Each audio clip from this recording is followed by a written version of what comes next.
Staying in Southeast Asia, ever since its handover in 1997 from Britain to China, Hong Kong has been operating under a one-country, two-system rule. Beijing promised to preserve some of the city's economic and social autonomy from the mainland, including freedom of the press. For a while, Hong Kong enjoyed one of the freest media climates in the region. In 2003, it ranked 18th in the annual Press Freedom Index issued by Reporters Without Borders. However, 10 years later, the climate has changed, and Hong Kong now sits at number 61 in that same table. China is fifth from bottom. China watchers say Beijing is gradually taking control over Hong Kong, and the media are just a part of that. And what was once a haven for free speech is now a dateline, where critical journalists are attacked, newspaper editors are self-censoring, and the government in Beijing is being urged to back off. The Listening Post's Gauri Sharma now on the slow but steady decline of press freedom in Hong Kong. A gruesome scene on the streets of Hong Kong. On February 26th, Kevin Lau, a veteran of Hong Kong's journalistic corps, was attacked by two men with a cleaver. 11 people were arrested, but authorities initially ruled out any link to Lau's work as a journalist.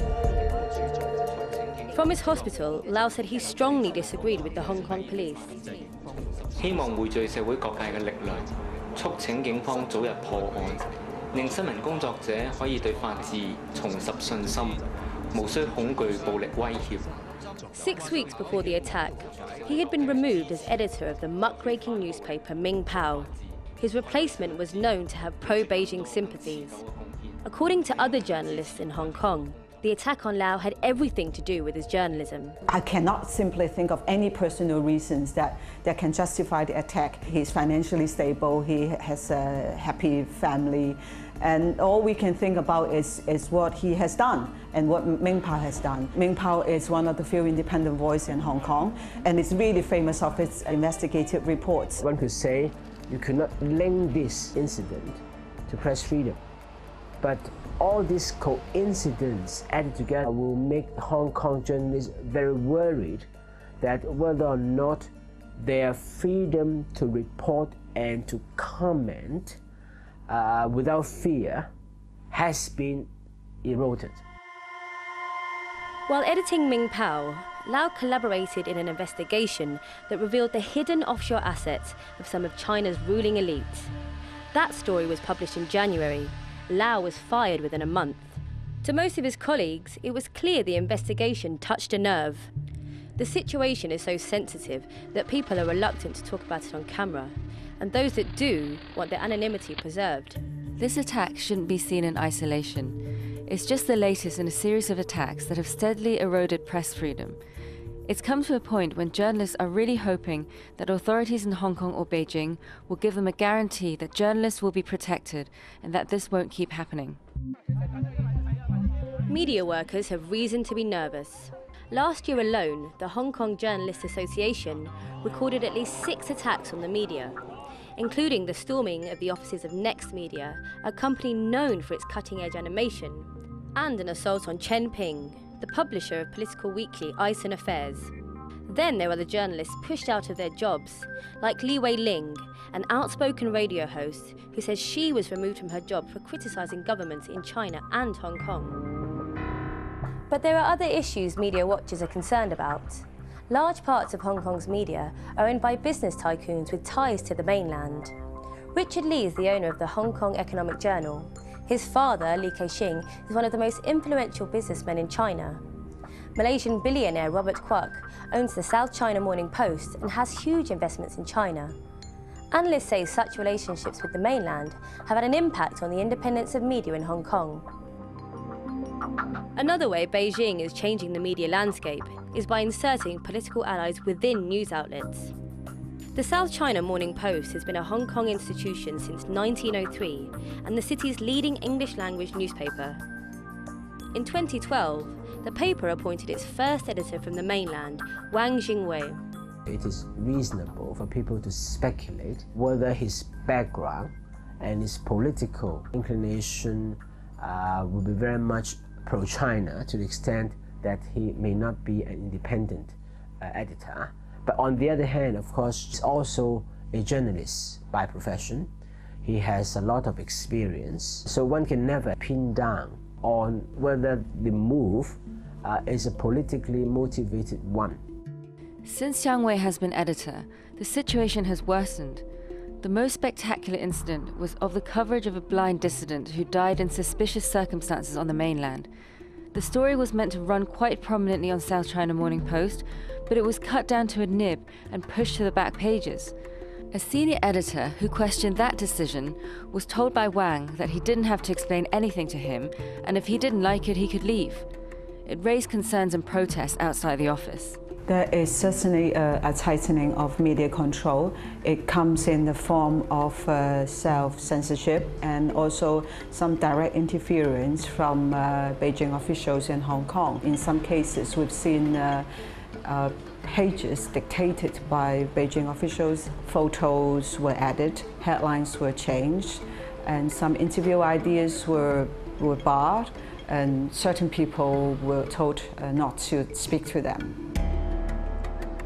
But that's not how Hong Kong officials describe it. Starry Lee is both a member of the Legislative Council of Hong Kong and part of a pro-Beijing political party.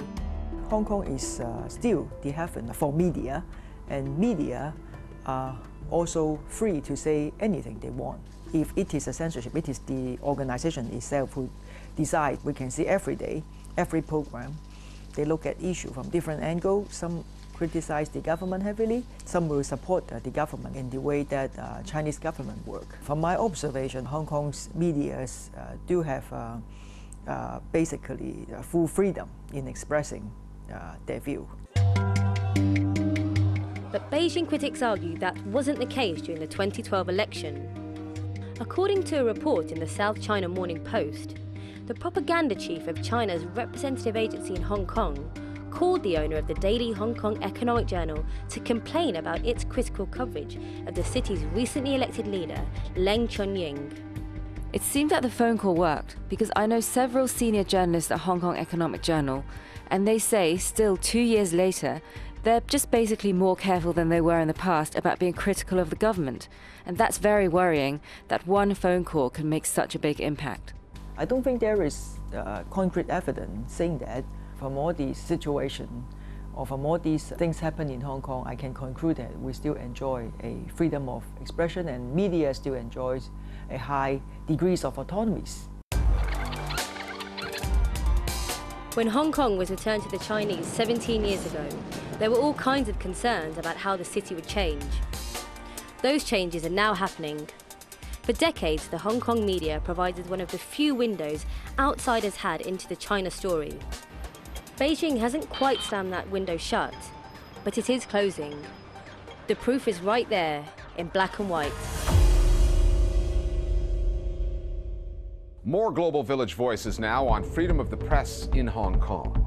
There has been more direct pressure from mainland representatives on the media. There's also more owners of Hong Kong media that are now members of political assemblies in China. There's also a natural shift in Hong Kong media companies toward the mainland, to the extent that even new media startups that aren't willing to toe a pro-China line could really have trouble here. So that really does change the landscape.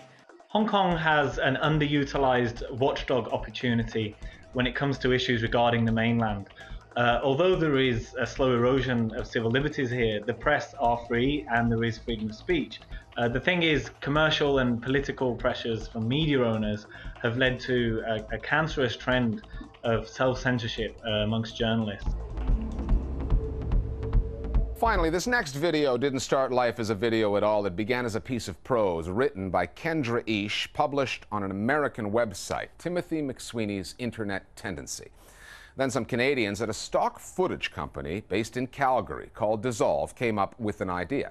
As they described it, it was their moral imperative to put pictures to the writer's words and to include as many generic advertising cliches and stereotypes as possible.